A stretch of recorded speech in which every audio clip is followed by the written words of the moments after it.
avait réunion avec le personnel dès 8h30, le premier conseil d'administration de l'INSA en France, un hommage à une collègue qui nous a quittés à l'heure de midi, pour vous dire qu'il n'y avait pas d'arrêt, un conseil d'administration de l'université que je viens de terminer. Donc j'ai accéléré la cadence. C'est un conseil d'administration où il y a entre autres le budget. Donc le budget, vous savez ce que c'est. Donc voilà, donc l'essentiel c'est qu'on est ensemble. Je suis très heureux de voir quand même qu'il y a de l'animation, parce que c'est une très très bonne chose. J'aurais aimé voir plus de collègues, certainement, mais j'espère que ce sera le cas dans d'autres activités, d'autres séminaires. En tout cas, félicitations Jacques pour ce démarrage d'une chaire sur laquelle on compte quand même beaucoup. Guillaume est là, l'ambassadeur principal pour la discipline, pour qu'il y ait des connexions fortes sur la recherche. Donc, si j'ai bien compris, il y avait des thésards, donc c'est ça. Donc, les personnes qui étaient là, plus les collègues qui encadrent et d'autres qui participent. Donc, c'est ça qu'on attend aussi d'une chaire, c'est de développer un aspect de recherche en lien aussi avec les territoires, parce que c'est financé par des territoires, donc précis. Jacques m'a appris que nous avons aussi quelqu'un qui connaît très bien le milieu industriel et le milieu de la SNCF, donc c'est fondamental d'avoir aussi des regards très clairs du milieu pratique, du milieu d'un certain niveau de conceptualisation, mais au moins avec une vision spatiale très claire sur un plan national et qui est régionalisée par rapport à des actions qui nous concernent. Donc en tout cas, je vous souhaite un grand succès dans vos travaux. J'espère qu'avec les collègues Guillaume et l'ambassadeur, j'ai dit ici, même si on a d'autres collègues avec nous, comme Arnaud, etc., qui participent, qu'il y ait des choses qui naissent à partir de là ou qui se développent parmi les choses que nous avons déjà, et qu'il y ait des activités de recherche avec évidemment le parrainage, je dirais, de Jacques d'un très haut niveau. Et donc en tout cas je serais ravi de participer une fois à des activités de recherche de ce niveau-là. En tout cas on ne sort jamais le même, donc chaque fois que j'ai participé, j'ai eu l'honneur une fois, quand j'étais encore prof de l'autre côté à Louvain, avec Edgar Morin, de passer une journée. Je vous assure qu'à la fin, on sort autrement. Au moins, le pauvre qui vient des 0,1, des sigma, oméga, etc., des sciences dures. Donc, on sort avec une autre vision, avec un autre esprit, etc. En tout cas, je vous souhaite beaucoup de travaux fructueux, des croisements que vous faites fructueux. C'est avec les croisements et tout. Nous, on y croit. Moi, j'y crois à fond. C'est avec cette fertilisation, qu'elle soit croisée, etc., peu importe le graphe que vous dessinez, le réseau, etc., c'est toujours un plus pour le développement. C'est, vous le savez, encore probablement beaucoup mieux que moi, sur les interfaces, c'est les interfaces entre les sciences et toutes les disciplines. C'est ça qui fait aussi que nous pouvons avancer plus et découvrir d'autres espaces de recherche aussi qui sont bénéfiques. En tout cas, bonne continuation, bons travaux et bravo à ce démarrage réussi de cette chaire. Merci.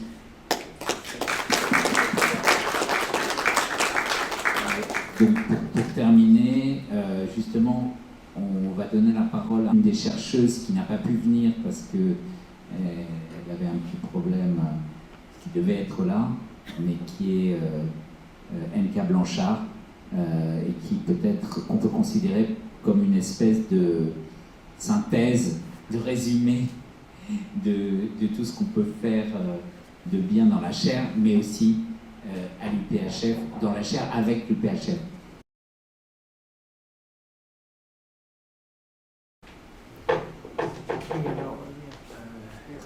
N.K., es-tu là?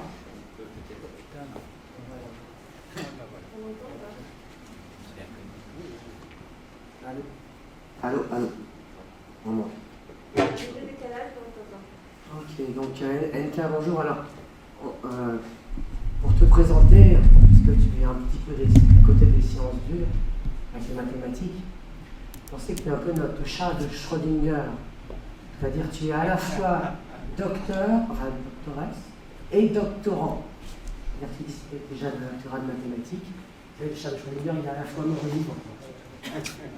Vivant non plus, n'ayez pas peur. Mais donc, elle travaille en mathématicienne, on parle aussi sur des questions très directement, qui touchent très directement à l'intelligence spatiale, en cela qu'elle... c'est là l'écran. Tellement de micros dans cette salle. En cela qu'elle... on t'entend pas. Si. Est-ce que tu peux dire quelque chose? Miaou, par exemple.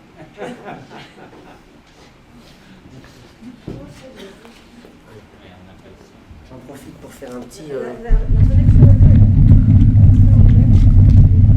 Comment tu rappelles le son d'un truc là,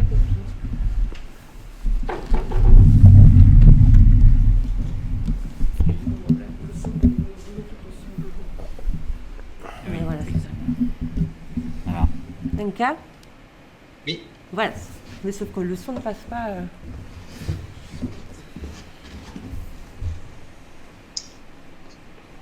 Vive la technologie. Et l'intelligence spatiale en est une. Il va falloir... Une mathématicienne qui a une thèse de mathématiques sur les maths discrètes, c'est-à-dire, j'expliquerai, mais ça touche les questions de graphes, résoudre. Ah, il y a encore un problème de son. Non, c'est juste que je mets le micro pour que... Et qui par ailleurs se lance dans une thèse, une deuxième donc, sur les questions de spatialité du handicap. Alors, on a bien compris, vous avez tous bien compris maintenant. Patrick, il faut que tu parles ici parce que sinon NK t'entend pas. Mais c'est pas grave, il faut mieux pas qu'elle entende ce que je dis.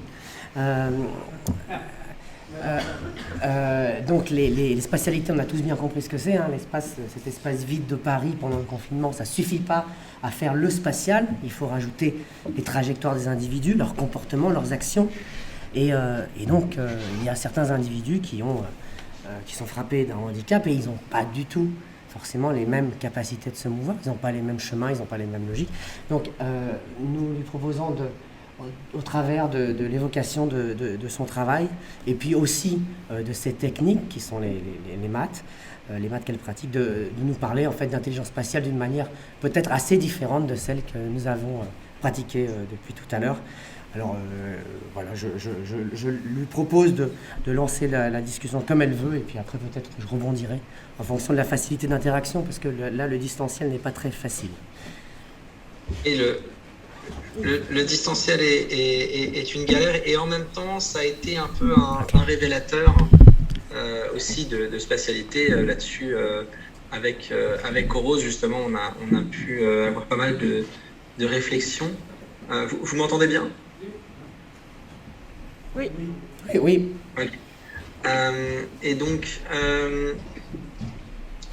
oui, c'est vrai que le chat de Schrödinger, pourquoi pas, j'aime poser des questions aux interfaces et faire du transfert, parce que je pense que c'est ça aussi une force de la chaire, c'est que les gens viennent quand même d'horizons assez variés et donc on peut parler de pas mal de choses. Mais pour rebondir sur ce que tu disais, sur des notions de spatialité qui sont différentes avec le handicap, j'avais justement produit, et je vais montrer là un exemple, je m'en occupe là. Donc voilà une carte qui devrait être familière pour pas mal de monde. Je regarde si elle passe bien, et oui, elle passe bien. Donc ça, c'est une carte de Paris. C'est une carte de Paris, c'est une carte isochrone qui montre les déplacements, le temps qu'il faut si on peut utiliser les transports en commun. Et le truc, c'est qu'elle a de nombreuses propriétés complètement normales et qu'on peut étudier avec des mathématiques comme les mathématiques qu'on a l'habitude d'utiliser dans beaucoup de domaines de SHS, en géographie en particulier, qui vont en fait être proches du transfert ancien de mathématiques un peu issues de la physique, de l'analyse notamment. Des notions de continuité, de vitesse d'évolution, de dérivés en fait.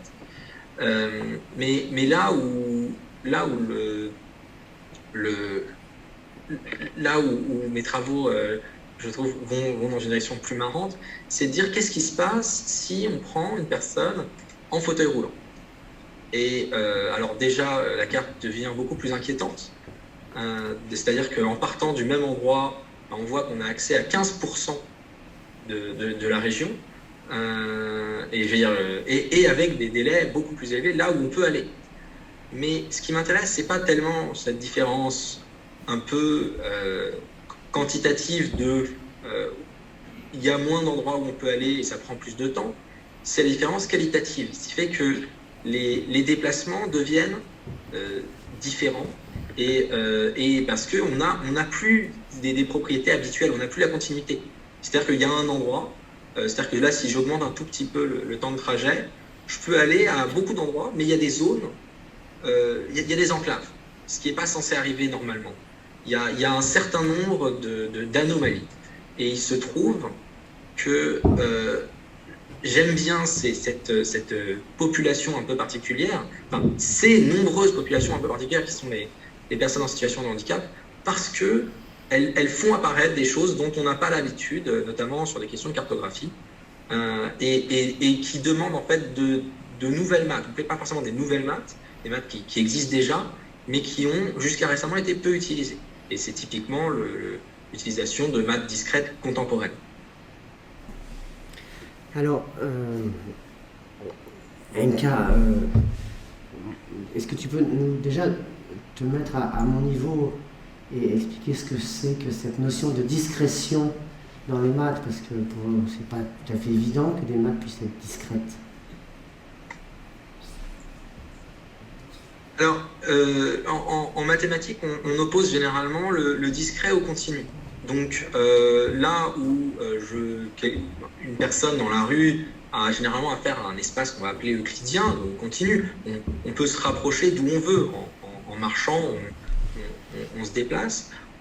La notion de discrétion, c'est vraiment une restriction à quelques points, parfois un ensemble fini, parfois un peu plus. Mais et c'est notamment ce qu'on va observer dans des déplacements. Et là on parle d'ailleurs pas que de PMR. Il y avait une thèse soutenue hier sur ce sujet, où une personne en situation de handicap psychologique, son déplacement, va y avoir aucune exploration, aucune balade dans l'espace. Ça va être le cas ultime du métro boulot dodo, mais sans métro. C'est je suis chez moi, je me déplace vers mon travail en transport spécialisé, et je reviens. J'ai 2 points. Et même plus fort que ça, je ne vais jamais de mon travail à un magasin pour rentrer chez moi. Donc les mobilités sont complètement affectées parce qu'il y a plus d'exploration de l'espace. Il n'y a plus de possibilité d'ailleurs de ce que Jacques appellerait sérendipité. On est bloqué dans une habitude extrêmement forte, extrêmement normalisée. Oui. La sérendipité, tu peux aussi expliquer? Alors, expliquer la sérendipité, je pense qu'il y a beaucoup de gens dans la salle qui s'y connaissent mieux que moi. En même temps, Jacques, au départ, je l'ai rencontré dans un bar au Kosovo, donc j'en ai peut-être une expérience personnelle un peu plus forte. Mais c'est d'ailleurs... justement, si on veut parler de questions de réseau, si on considère les espaces urbains comme des réseaux à plusieurs sens, et des réseaux d'ailleurs pas euclidiens, donc on n'essaye pas de mettre un maillage, mais plutôt un réseau de relations humaines, et que la sérendipité, donc une facilité, pas forcément à forcer la chance, mais à augmenter les chances qu'il se passe des choses, qu'il se passe des connexions. Dans ce cas-là, on revient aux propos qui ont eu lieu plus tôt, où le fait d'augmenter le nombre de personnes dans un endroit, d'augmenter les frictions, les échanges, va augmenter de manière non linéaire. Et on n'est pas dans un jeu à somme nulle. On n'est pas... on est dans un truc où plus il y a de monde, plus il y a d'opportunités pour avoir des échanges productifs ou négatifs. Hein. Il n'y a pas que des bons côtés. Et est-ce que tu dirais que ton travail, finalement, c'est une exploration aux limites de l'espace et que ça nous dit beaucoup sur ce qui est au centre de l'espace, c'est-à-dire l'espace commun de tout le monde? Alors, vu que sur le plan du handicap, en fait, je m'inscris dans ce qu'on appelle les CRIP Studies. Et c'est un domaine qui, en fait, remet en question la notion de normalité. Et donc là, on revient vraiment à ça. C'est est-ce qu'en analysant ce qui sort de la normalité, on ne peut pas faire rejaillir les propriétés de ce qui est au centre, les propriétés non dites de notre espace. Et donc, si, on arrive complètement dans ces questions de analyser l'eau quand on est le poisson. Voilà. Bah, écoutez, merci beaucoup NK. Je vois qu'on est passé du chat au poisson. Donc finalement, ce discours est totalement cohérent.